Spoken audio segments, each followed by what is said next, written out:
ஆண்டவர் கொடுக்கிற ஆலோசனையிலையோ உங்களால் ஒருமனப்பட்டு செயல்பட முடியுதா? ஒன்னு டாமினேஷன் இருக்கு. என்ன டாமினேஷன் இருக்கு? நான் தான் செய்வேன் இப்படிதான் அப்படின்னு. இல்லையா முடியாதுன்னு அப்படியே பிரிவினை இருக்கு.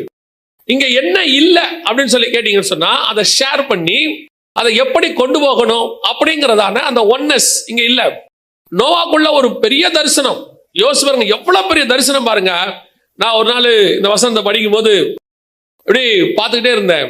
சில காரியங்களே ஆவியானவர் இடத்துல வசனத்துல உணர்த்தினார். உதாரணமா இப்போ இயேசு 3.5 வருஷம் ஊழியம் பண்ணார். 3.5 வருஷம் ஊழியம் பண்றதுக்கு இயேசு பண்ண ப்ரிப்பரேஷன், அவரை பரலோகம் ஆயத்தம் பண்ணது 30 வருஷம். 30 வருஷம் ஆயத்தம் பட்டு எத்தனை வருஷம் ஊழியம் பண்ணியிருக்கிறாரு? 3 வருஷம் ஊழியம் பண்ணியிருக்கிறார். மோசே கிட்டத்தட்ட 40 வருஷம் எகிப்துல இருந்தாரு. 40 வருஷம் மீதியா தேசத்துல இருந்தாரு. 80 வருஷம் ரெடி ஆயிருக்கிறாரு. அடுத்த 40 வருஷம் என்ன பண்ணாரு? ஊழியம் பண்ணார். அப்போ ஒரு 40 வருஷம் ஊழியத்துக்கு அவர் எத்தனை வருஷம் ரெடி ஆனாரு? 80 வருஷம் ரெடி ஆயிருக்கிறாரு. இல்ல மீதியா தேசத்துல இருந்த மட்டும் வச்சுக்கிட்டா கூட 40 வருஷம் ரெடியா இருக்கிறார். 40 வருஷம் ஊழியத்துக்கு 40 வருஷம் ரெடி. இப்ப இந்த நோவாவுடைய பேழையை எடுத்துக்கோங்க. கிட்டத்தட்ட நோவா 100 வருஷம் பேழையை கட்டி இருக்கிறார். ஆனா பேழை வேலை பார்த்த நேரம் எவ்வளவுன்னு பாத்தீங்கன்னா, அடுத்து இது 600ஆம் வருஷம் வந்துச்சா, அடுத்த அதிகாரத்துல வாசிச்சீங்கன்னா 601வது வருஷம் 1ஆம் மாசமே என்ன வந்துருச்சு? நோவா பேழையை விட்டு வெளியே வந்துட்டார். சோ ஏறக்குறைய ஒரு வருஷம் வேலை பார்த்திருக்கு. பேழை மொத்த பேழை வேலை பார்த்த நேரம் எவ்வளவு? 1 வருஷம். ஆனா ப்ரிப்பரேஷன் எவ்வளவு? 100 வருஷம். 100 வருஷம் ப்ரிப்பேர் ஆனா 1 வருஷம் வேலை. 40 வருஷம் ப்ரிப்பேர் ஆனா 40 வருஷம் மினிஸ்ட்ரி. 30 வருஷம் ப்ரிப்பேர் ஆனா 3.5 வருஷம் மினிஸ்ட்ரி. இதை பார்க்கும்போது கொஞ்சம் ஆடா இருந்துச்சு. ஆடானா கொஞ்சம் என்னது, இத்தனை வருஷம் ரெடி ஆனாதான் இவ்வளவு மினிஸ்ட்ரி பண்ண முடியுமா அப்படின்னு சொல்லிட்டு அப்படி யோசிக்கும் போது இந்த கேள்வி ஒண்ணு வருதுன்னா அது ஆவியானவர் கொடுக்குறாருன்னு அர்த்தம். அப்படியே யோசிச்சுட்டே இருக்கும்போது ஆவியானவர் சொன்னாரு, இதை கொஞ்சம் நல்லா கவனிச்சு பாரு.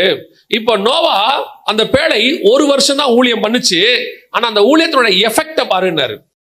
நோவா பேழைக்குள்ள இருந்து வெளியே வந்ததுதான் அடுத்த 4000 வருஷம் நீங்களும் நானும் பூமியில இருக்கிறோம். அந்த 1 வருஷம் ஊழியத்தினுடைய எஃபெக்ட் எப்படி?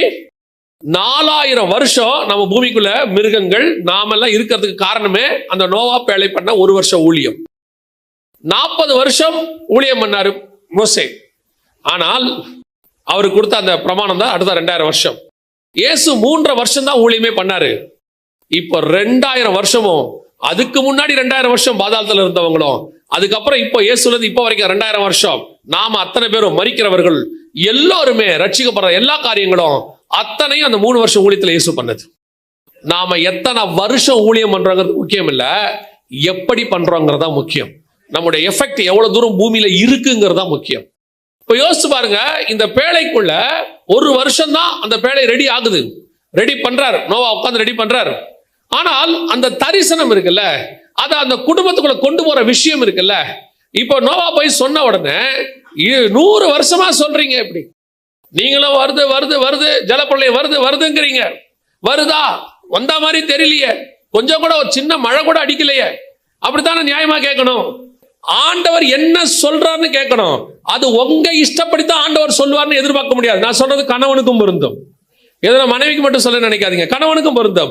2 பேருக்கும் ஏதோ ஒரு காரியத்தை கர்த்தர் சொன்னா அது கர்த்தர் சொல்றாரான்னு பார்க்கணும். அது கர்த்தர் சொல்ற விஷயம் ஃபர்ஸ்ட் இருக்கணும். அதை 2 பேரும் ஒருமித்து அந்த தரிசனத்தை தாங்கணும். இல்லைன்னா அந்த தரிசனத்தை நிறைவேற்றுறது ரொம்ப கஷ்டம். பல நேரங்களிலே அநேகருடைய வாழ்க்கையில கர்த்தர் கொடுத்த தரிசனம் நிறைவேறாம போறதுக்கு அதான் காரணம். உங்களுக்கு கர்த்தர் கொடுக்கிற அந்த தரிசனத்தை தாங்குகிறவர்களை மாறுங்க. ஒரு மனுஷனுக்கு தரிசனம் கொடுத்தா அது குடும்பத்துக்கு கொடுத்த தரிசனம்னு அர்த்தம். முழு குடும்பம் தாங்கி பிடிக்கணும். எனக்கு ரெபேக்கால ரொம்ப பிடிக்கணும். அடிக்கடி நான் சொல்றது காரணம் என்னன்னா, அவ்வளோ பெரியதான ஒரு பஞ்ச தேசம் விதைக்கு அவன் புறப்படுறான். அந்த மாதிரி வாயை திறந்து ஒரு வார்த்தை பேசாது. அந்த முடிவு வர்ற வரைக்கும் வெயிட் பண்ணுது. அந்த வருஷம் வசனம் சொல்றது, அந்த வருஷம் கர்த்தர் அவனை 100 மடங்கு ஆசீர்வதித்தார். நீங்க பொறுத்து பாருங்க. ஒரு கணவன் ஒண்ணு செய்யறாரா, மனைவி ஒண்ணு செய்யறாங்களா, கொஞ்சம் வெயிட் பண்ணி பாருங்க. அது கர்த்தர் சொன்னதா இருந்தால் ஒரு ஆசீர்வாதம் வரும். சில நேரங்கள்ல நெகட்டிவ் கூட வரும், வீழ்ச்சி கூட வரும். அந்த நேரத்தில் நீங்க எப்படி இருக்கணும் தெரியுமா? கூட இருக்கிற ஆளை நீங்களும் சேர்ந்து நசுக்க கூடாது போட்டு. சில நேரங்கள்ல இப்ப 100 வருஷம் பேழையை கட்டுறாரு, 50 வருஷம் ஆச்சு, இல்ல ஒரு 10 வருஷம் ஆச்சு, மழை வரல. இன்னைக்கு நோவா அப்படியே உலகமே பைத்தியக்காரன்னு சொல்லும். அப்படிதானே வசனம் சொல்லுது பேதுருவின் புஸ்தகத்துல, நோவா நீடிய தேவன் நீடிய பொறுமையோடு காத்திருந்த போது அவைகள் கீழ்ப்படியாமல் போன ஆவிகள்னு சொல்லி நோவா காலத்துல ஒருத்தன் கூட நோவாவுடைய சுவிசேஷத்தை ஏற்றுக்கொள்ளல. அவர் சொன்ன நீ அந்த பிரசங்கத்தை ஒருத்தன் கூட இல்ல, நீதியை பிரசங்கித்தவனாகிய நோவா அப்படின்னு இருக்கு. அவ ஒருத்தன் கூட ஏற்றுக்கொள்ளல. கிட்டத்தட்ட ஒரு பக்கம் பிரசங்கம் பண்ணிட்டு இருக்கு, ஒரு பக்கம் பேழையை கற்றார். அத்தனை பேர் என்ன சொல்லியிருப்பான்? நோவாவை பார்த்து வைத்தியக்கார மாதிரி பண்ணிட்டு இருக்கிறான். ஏன்னா இது உலகமே. இப்ப நீங்க சொல்லி பாருங்க நோவாவுடைய தரிசனத்தை, இப்ப நீங்க சொல்லி பாருங்க. இந்த மாதிரி உலகமே அழிய போகுது, இது நாங்க இப்ப அதை தான் சொல்லிட்டு இருக்கிறோம். உலகமே ஒரு மிகப்பெரிய பேரழிவை சந்திக்க போகுது, அதுக்கு நடுவில் தேவ பிள்ளைகளை கர்த்தர் காப்பாற்றுவார். இதைத்தான் அவன் சொல்றான். இந்த பேழையை கர்த்தர் காப்பாற்ற போறாரு, இந்த பேழைக்குள்ள வருகிறவங்க எல்லாம் கர்த்தர் காப்பாற்றுவாரு. இதை சொன்னா உலகம் அவனை பைத்தியமாய் பார்க்கும். சரி, உலகம் பைத்தியமா பார்க்கட்டும். இவங்க வீட்டுல எப்படி பார்த்திருக்கணும் அவனை நியாயமா? ஏன்பா நீங்களும் 10 வருஷமா சொல்றீங்க, 20 வருஷமா சொல்றீங்க, 30 வருஷமா சொல்றீங்க, 50 வருஷம் சொல்றீங்கப்பா, எவனாவது கேட்கிறானாப்பா? எதுக்குப்பா இந்த பிரசங்கம்? ஒரு ஊழியத்துக்கு ஒரு மனுஷனோட போய் கல்யாணம் பண்ணி ஊழியத்துக்கு போய் அங்க ஒரு ரிசல்ட் இல்ல, அந்த இடத்துல ஒரு 10 பேர் கூட ரட்சிக்கப்படல, 5 பேர் தான் வந்திருக்காங்க, இல்ல ஒருத்தர் கூட வரலன்னு வச்சுக்கோங்க. அந்த ஊழியக்கார குடும்ப சமாதானமா இருக்குமா? முதல்ல அந்த கர்த்தர் சொல்லிதான் அந்த ஊழியக்காரர் போயிருப்பார். நான் ஒரு மிஷனரியை பத்தி கேள்விப்பட்டேன். கிட்டத்தட்ட ஒரு வருஷம் ஒரு ஆத்மா கூட வரல. ஒரே ஒரு வருஷம் ஒரு ஆத்மா கூட வரவே இல்லை. அந்த மனுஷன் போய் ஒரு வீடு வாடகை எடுத்து தன் மனைவியோட தங்கி இருக்கிறார். ஒவ்வொரு ஞாயிற்றுக்கிழமையும் தன் மனைவிக்கு மட்டுமே பிரசங்கம். அப்புறம் ஒரு குழந்தை பிறக்குது, அந்த கை குழந்தை, அதுக்கு மட்டுமே பிரசங்கம். ஒரே ஒரு ஆள் வரல. ஒரு வருஷம் கழிச்சு அந்த ஆள் பிரசங்கம் பண்ணிட்டு இருக்கிறாரு. ஒருத்த கல்லெடுத்து அடிச்சானோ. கல்லெடுத்து அடிச்ச உடனே அல்லேலூயா அப்படின்னா பிள்ளையா. என்னன்னு கேட்டதுக்கு மனைவி கேட்டாங்களா, இதுக்கு எதுக்குப்பா அல்லேலூயா சொல்றீங்க? ஒருத்தன் அடிக்கிறானேன்னு. இல்ல, இந்த ஒரு வருஷத்துல ஒருத்தன் என் பிரசங்கத்தை கேட்டுட்டான், எவனோ ஒருத்தன் என் பிரசங்கத்தை கேட்டான். யோசிச்சு பாருங்க. இப்படி ஒரு கணவனோட கூட அந்த அம்மா ஊழியம் பண்ணி இன்னைக்கு அது ஒரு பெரிய மிஷனரி ஸ்தாபனமா வளர்ந்து நிக்குது. அதுதான் அந்த கூட இருக்கிறவங்களுடையதான தரிசனத்தை தாங்கறதோட எஃபெக்ட். பல நேரத்தில் நெகட்டிவ் வரும். வீழ்ச்சி அடையாதவன் எவன் இருக்கான்? உலகத்துல வீழ்ச்சி அடையாதவன் எவன் இருக்கான்? இயேசு கிறிஸ்து ஒருத்தரை தவிர வீழ்ச்சி அடையாதவன் ஒருத்தன் கிடையவே கிடையாது. ஆனா நீங்கள் அந்த வீழ்ச்சி அடைகிற நேரத்தில் அந்த தரிசனத்தை தாங்கி பிடிக்கிறவர்களா இருக்கணும். தரிசனத்துல போகும்போது எல்லாமே நீங்க நினைக்கிற மாதிரி நடக்கும்னு சொல்ல முடியாது. செங்கடலை பிளந்தாச்சு, அந்த பக்கம் கூட்டிட்டு போயாச்சு, ஒரு மாசம் ஆகி போச்சு, சாப்பாடே இல்லை, முறுமுறுக்கிறாங்க. ஆண்டவரே எங்களை சாகடிக்க கூட்டு வந்தீங்களா? அதுக்கப்புறம் பார்க்கறான் தண்ணி இல்ல. ஆனால் ஜனங்கள் முறுமுறுக்கிறார்கள். மோசே முறுமுறுக்கவில்லை, ஆரோன் முறுமுறுக்கவில்லை, யோசுவா முறுமுறுக்கவில்லை. அதுதான் உங்களுக்கு நான் சொல்றேன். அந்த சூழ்நிலை வரும்போது முறுமுறுக்க கூடாது. யோசிச்சு பாருங்க, யோபின் மனைவியை பாருங்க. எல்லாருக்கும் போது குடும்பமே சந்தோஷமா இருக்கு, எல்லாருக்கும் போது குடும்பமே சந்தோஷமா இருக்கு. ஒரு நாள் வந்துச்சு, எல்லாம் ஒரு நாள் நெகட்டிவ். 100% பரு வந்துருச்சு, தலையில புழுதியை போட்டு உக்காந்துட்டார் மனுஷன். மிகப்பெரிய வீழ்ச்சி. அந்த நேரத்தில் அந்த அம்மா வந்து சொல்லி பிடிச்சு, இதான் 2வது ரொம்ப இருக்கிறதுல யோபுவால தாங்க முடியாது. அது ஒண்ணுதான். என்ன தெரியுமா? இத்தனை வருஷம் கூட அந்த ஆளுக்கு அது என்ன செய்யல, அது புரியவே இல்லை. ஃப்ரெண்ட்ஸுக்கு புரியலனா கூட பரவாயில்ல, நியாயம். யாருக்கு புரியல? மனைவிக்கு புரியல. பாருங்க, அந்த அம்மாவை சொல்லுது, தேவனை தூஷித்து ஜீவனை விடும். யோசிச்சு பாருங்க. ஆனா எனக்கு அந்த அம்மாவை நான் குற்றமாசம் எப்பவுமே அந்த அம்மா கிட்ட ஒரு நல்ல விஷயத்தையும் பார்ப்பேன். என்னன்னா, ஏதோ அவசரப்பட்டு பேசி பிடிச்சு எல்லாரும் போயிட்டாங்க, அந்த அம்மா மட்டும் போகவே இல்லை. அந்த அம்மா என்ன செய்யல, போகவே இல்லை. நீங்க போய் கடைசி அதிகாரம் வாசிச்சு பாருங்க. யோபுக்கு எத்தனை பிள்ளைகள் பிறந்தார்கள்? 10 பிள்ளைகள். அப்ப அந்த அம்மா அங்கதான் இருந்திருக்கு, அந்த அம்மா கூட தான் இருந்திருக்கு. அதுக்கு தான் சொல்றேன், நீங்கள் பேசும்போது ரொம்ப கேர்ஃபுல்லா எதை பேசுறீங்க, என்ன பண்றீங்கன்றது ரொம்ப கேர்ஃபுல்லாக இருக்கணும். பல நேரங்களில் உங்கள் கூட இருக்கிற அந்த பார்ட்னர் ஒரு பிரச்சனை வரும்போது உங்களை தவிர வேற ஒருத்தரும் கூட நிக்கிறதுக்கான சரியான ஆள் கிடையாது. You are the right person. நீங்க நிக்கணும், கூட இருக்கட்டும். தோல்விதான் அடையட்டுமே, என்ன இப்ப தோத்து போன பேர் இந்த உலகத்துல தோக்காதவன் எவனுமே இல்லை. அந்த நேரத்தில் நீங்க கூட நின்னீங்கன்னா ஆண்டவர் உங்களை, அதுக்கப்புறம் அந்த ஃபேமிலி செம சூப்பரா இருக்கும். அவன் சொல்லுவான், அந்த நேரத்தில் அவன் என் கூட இருந்தான்பா. கணவன் என்ன சொல்லுவாருன்னா, எல்லாரும் போயிட்டாங்க, யார் நின்னது? நானும் என் மனைவியும் தான்பா. அந்த இடத்துல நீங்க நிக்கணும். அதுதான் ரொம்ப இம்பார்ட்டன்ட். இங்க நம்ம அங்க செய்ய மாட்டோம் பாருங்களேன். நம்ம ரொம்ப அந்த தரிசனத்தை தாங்குறவங்களா இருக்க மாட்டோம். முதல்ல அந்த தரிசனத்தை தாங்குறவங்களா மாறுங்க. 2வது, தன் குடும்பத்தை ரட்சிக்கும்படி பிழை உண்டு பண்ணினான் அப்படின்னா, அடுத்து மிக முக்கியமானது, இன்னைக்கு உள்ள மிகப்பெரிய பிரச்சனை, நான் சொல்லுவேன் யூனிவர்சல் பிரச்சனை அல்லது உலகளாவிய ப்ராப்ளம் என்னன்னு கேட்டா, அவன் குமாரனும் அவன் குமாரரின் மனைவிகளும் பேழைக்குள் பிரவேசித்தார்கள். உங்களால உங்க தரிசனத்தை உங்க மனைவிக்குள்ள கொண்டு போக முடிஞ்சா கூட அந்த தரிசனத்தை அடுத்த தலைமுறைக்கு என்ன பண்ண முடியல, கொண்டு போகவே முடியல. அது ரொம்ப இம்பார்ட்டன்ட். உங்களால உங்க தலைமுறைக்கு உங்க தரிசனத்தை கொண்டு போக முடியுதா? கர்த்தர் உங்களுக்கு வச்ச ஒரு ஆவிக்குரிய வாழ்க்கை, நீங்க கடந்து வந்த பாதை, இது உங்க பிள்ளைகளுக்கு உங்களால கொண்டு போக முடியுதா? நிறைய பெற்றோர் இப்ப சொல்லக்கூடதான மிக முக்கியமான விஷயம் என்ன அப்படின்னு கேட்டீங்கன்னா, ஜப குறிப்புல எங்களுக்கு வர ஜப குறிப்புல நிறைய என்ன ஜப குறிப்புனா, பிள்ளைகள் ரட்சிப்பு. பிள்ளைகள் ரட்சிப்புக்கு தான் அதிகமா ஜெபம் பண்றாங்க. ஒண்ணு குடும்பம் பிரியுது, இல்ல பிள்ளைகள் ரட்சிப்பு. இந்த ரெண்டு தான் எங்களுக்கு வர அதிகப்படியான ஜப குறிப்பு. என்ன காரணம் அப்படின்னு கேட்டீங்கன்னா, இப்போ நோவாவுக்குள்ள அந்த தரிசனம் யாருக்குள்ள வந்துருச்சு? அவங்க பிள்ளைகளுக்குள்ள வந்துருச்சு. ஆனா மோசே கிட்ட இருந்த தரிசனம் யாருக்குள்ள வரல? அவன் சந்ததிக்குள்ள வரல. அதே மாதிரி சாமுவேல் மாதிரி அவங்க பசங்க இல்ல, ஏலி மாதிரி அவங்க பசங்க இல்ல, தாவீது மாதிரி அவன் பசங்க இல்ல.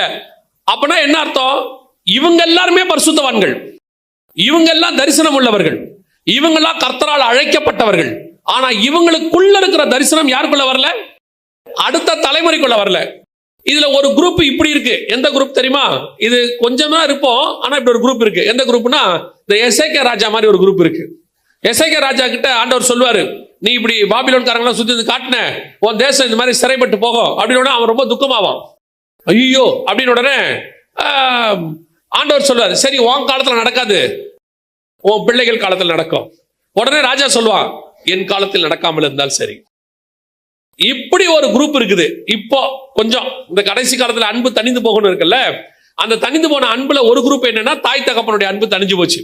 பிள்ளைகள் எக்கடு கேட்டாலும் பரவாயில்ல, பிள்ளைகள் எக்கடு கேட்டாலும் பரவாயில்ல, நம்ம நல்லா சந்தோஷமா ஜாலியா இருந்துட்டு போயிடணும் அப்படின்னு இருக்கு. இப்ப இருக்கான்னு கேக்குறீங்களா? உலகம் முழுக்க அப்படி ஒரு குரூப் இருக்கு. பிள்ளைகள் என்ன பண்ணாலும் பரவாயில்ல, நம்ம நல்லா இருக்கணும். அப்படியே கொஞ்சம் சொல்லுவாங்க, நம்ம என்னங்க பண்ண முடியும், வளர்த்து விட்டுட்டோம், இதுக்கு மேல அவங்களாச்சு, அவங்க ஃபேமிலி ஆச்சு அப்படிம்பாங்க. நீங்க உங்களுக்குள்ள இருக்கிற அந்த தரிசனம், உங்களுக்குள்ள இருக்கிற ஆசீர்வாதம், கர்த்தர் உங்களுக்கு கொடுத்த வாக்குத்தத்தம் உங்கள் தலைமுறைக்கும் போகணும். அதை கொண்டு போய் சேர்க்க வேண்டிய பொறுப்பு உங்க கையில தான் இருக்குது. நீங்க அதை செய்றீங்களான்றதா இப்ப கேள்வி. பிள்ளைகளுக்கு நீங்கள் என்ன பண்றீங்க? நல்ல படிப்பு கொடுக்குறீங்க, சொத்து வாங்கி கொடுக்குறீங்க, அப்புறம் அவங்களுக்கு ஒரு நல்ல எதிர்காலம் ரெடி பண்ணணும்னு சொல்லி நல்ல படிக்க வச்சு மாப்பிள்ளை பார்த்து பொண்ணு பார்த்து பண்ணி வைக்க. ஆனா உண்மையில நீங்க கொடுக்க வேண்டியது என்ன தெரியுமா? நீங்கள் இந்த ஆசீர்வாதமா இருக்கீங்கல்ல, அதுக்கு காரணமான இயேசுவை தான் உங்கள் பிள்ளைகளுக்கு நீங்க ஃபர்ஸ்ட் கொடுத்துருக்கணும். ஏன் தெரியுமா? இது எதுவுமே இல்லாவிட்டால் உங்கள் பிள்ளைகளுக்கிட்ட இயேசு இருந்தார்னா அவர் உங்களுக்கு கொடுத்த மாதிரி உங்க பிள்ளைகளுக்கு அதை கொடுத்துருவார். ஆனா இது எதுவுமே கொடுத்துட்டு, எல்லாத்தையும் கொடுத்துட்டு இயேசுவை கொடுக்காம விட்டுட்டீங்கன்னா ஒரு நாள் இது எல்லாமே அழிஞ்சு போயிடும். இது இன்னைக்கு இருக்கிற ஆவிக்குரிய பெற்றோர் அல்லது கிறிஸ்தவ பெற்றோர்கள்ட்ட இருக்க டிராபேக். பிள்ளைகளுக்கு என்ன கொடுக்குறீங்க? சர்ச்சைக்கு கூட்டு வரதுல எவ்வளவு இம்பார்ட்டன்ஸ் கொடுக்குறீங்க? ஞாயிற்றுக்கிழமை ஒரு கிளாஸ், ஸ்பெஷல் கிளாஸ்னா தேவையில்லை, நான் ஸ்கூலுக்கு போல அல்லது காலேஜுக்கு போல அல்லது எக்ஸாமுக்கு போல சர்ச்சுக்கு தான் போவேன்னு கரெக்டா சொல்ற பெற்றோர் எத்தனை பேர்? நீங்க எத்தனை பெற்றோர் சொல்லுவீங்க? உங்களுக்கு பிசாசு சோதனையை வைக்கிறான், கர்த்தர் அனுமதிக்கிறார். அந்த சோதனையை எக்ஸாம் சண்டே தான் வைக்கிறாங்க. இப்ப 6 நாள் இருக்கு, 6 நாள்ல முக்கியமான எக்ஸாம்ஸ் எல்லாம் பாருங்க சண்டே வைக்கிறான். அதுக்கு அவன் ஒரு காரணம் சொல்றான். உங்களுக்கு 6 நாள் இருக்கு, அவன் 6 நாள் வைக்கிறது இல்ல. இது உங்களுக்கு வைக்கப்பட்ட விசுவாச சோதனை. சர்ச்சா எக்ஸாமா? ஒரு காலகட்டம் வரைக்கும் நான் சொல்லுவேன், போன தலைமுறை நாங்க விசுவாசியா இருக்கிற காலகட்டம் வரைக்கும் எங்களுக்கு வச்ச டெஸ்ட் சர்ச்சா வேலையா, சர்ச்சா வேலையா, இவ்வளவுதான் எங்களுக்கு வச்ச டெஸ்ட். நாங்க ஒரு தீர்மானம் எடுத்தோம், வேலை கிடையாது சர்ச்சு அப்படின்னு ஒரு தீர்மானம் எடுத்தோம். நான் சொல்லுவேன், என் வாழ்க்கையில் 2 சாட்சி சொல்லுவேன். நான் ஆரம்பத்துல ஒரு கடை வச்சு வேலை பார்த்துட்டு இருந்த போது, அப்போ திடீர்னு ஞாயிற்றுக்கிழமை காலையில கடைக்கு போயிட்டு சாயங்காலமா தான் ஆராதனைக்கு போவேன் நான். இப்போ ஒரு நாள் ஆண்டவர் கேட்டாரு, ஃபர்ஸ்ட் ப்ரிஃபரன்ஸ் எனக்கா வேலைக்கா அப்படின்னு கேட்டாரு. உங்களுக்கு தான் ஆண்டவரே, அப்ப காலையில ஆராதனைக்கு வாண்டாரு. இது எனக்கு ஆவியானவர் உணர்த்துறது, யாரும் சொல்லல. நான் எங்க கடையில சொன்னேன், நான் காலைல வரமாட்டேன், நான் இந்த மாதிரி ஆராதனைக்கு போறேன் அப்படின்னு சொன்னேன். உடனே என் கூட இருந்தவங்க எல்லாம் சொன்னாங்க, இந்த கடையை கர்த்தர் உனக்கு ஆசீர்வதிச்சு கொடுத்தாரு, அது நீ பத்திரமா பார்க்கணுமா இல்லையா? நம்ம ஆட்கள் அப்படி ஞானமா பேசுவான், நம்ம ஆண்டவர் அதோட ஞானமா பேசுவாரு. அவர் சொன்னார், என்ன ஈசாக்கா நான் தானே கொடுத்தேன்? ஆமா நான் தானே கேட்டேன், தருவியா தர மாட்டியா? நான் ஆசீர்வதிச்சு கொடுத்த கடையாவே இருக்கட்டும், இப்ப கடையா நானா? ஒரு நாள் சொல்லிட்டேன், இன்னிலேருந்து வரமாட்டேன் காலையில.